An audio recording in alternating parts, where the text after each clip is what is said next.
एक बार की बात है। एक गांव में एक लड़का रहता था। वो लड़का पढ़ाई में बहुत होशियार था, लेकिन उसकी पढ़ाई नहीं हो पाती थी क्योंकि वो लड़का अपना घर भी चलाया करता था।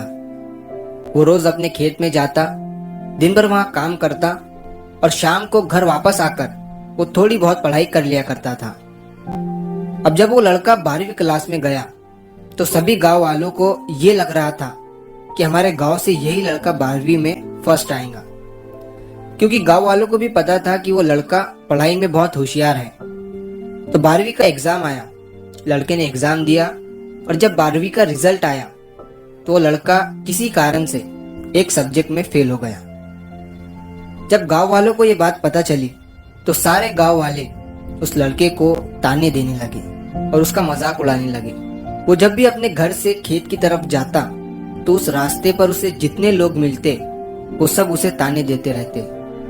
अब वो लड़का लोगों के ताने सुनकर बहुत परेशान हो जाता है और ये बात वो अपने उस्ताद को बताता है कि उस्ताद जी, मैं जब भी अपने घर से खेत की तरफ जाता हूँ तो उस रास्ते पर जितने लोग मुझे मिलते हैं सब मेरा मजाक उड़ाते हैं। तो उसके उस्ताद ने उसे कहा कि तू ना एक काम कर, एक बड़ा सा लोटा ले और उस लोटे को पूरा ऊपर तक दूध से भर दे और जब तू उस रास्ते से गुजरे तो तू उस लोटे से दूध का एक बूंद भी नीचे गिरने मत देना।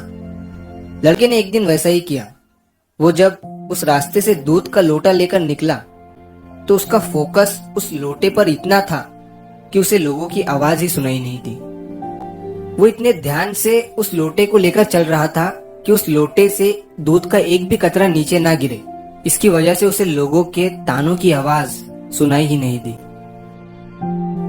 तो इस कहानी से हमें ये सीख मिलती है कि अपने काम में इतना ढल जाओ, इतना फोकस अपने काम पर लगा दो कि बाकी की चीजों का आप पर कोई असर ही ना हो। लोगों की आवाजें, लोगों के ताने आपको सुनाई ही ना दे। जैसे एक कैमरा होता है जो सिर्फ अपने सब्जेक्ट पर फोकस करता है, बाकी सारी चीजों को वो ब्लर कर देता है। तो बस आपको भी उसी तरह अपने काम पर, अपने टारगेट पर फोकस करना है, बाकी चीजें तो अपने आप ही ब्लर हो जाएंगी। तो अगर आप इस कहानी को और भी लोगों तक पहुंचाना चाहते हो तो इस वीडियो को लाइक करिए ताकि YouTube इस वीडियो को और भी लोगों तक पहुंचाए। और अगर कहानी अच्छी लगी हो तो हमारे चैनल को सब्सक्राइब जरूर करिए। मिलता हूं मैं अगली बार इसी तरह की कहानी के साथ। तो सब्र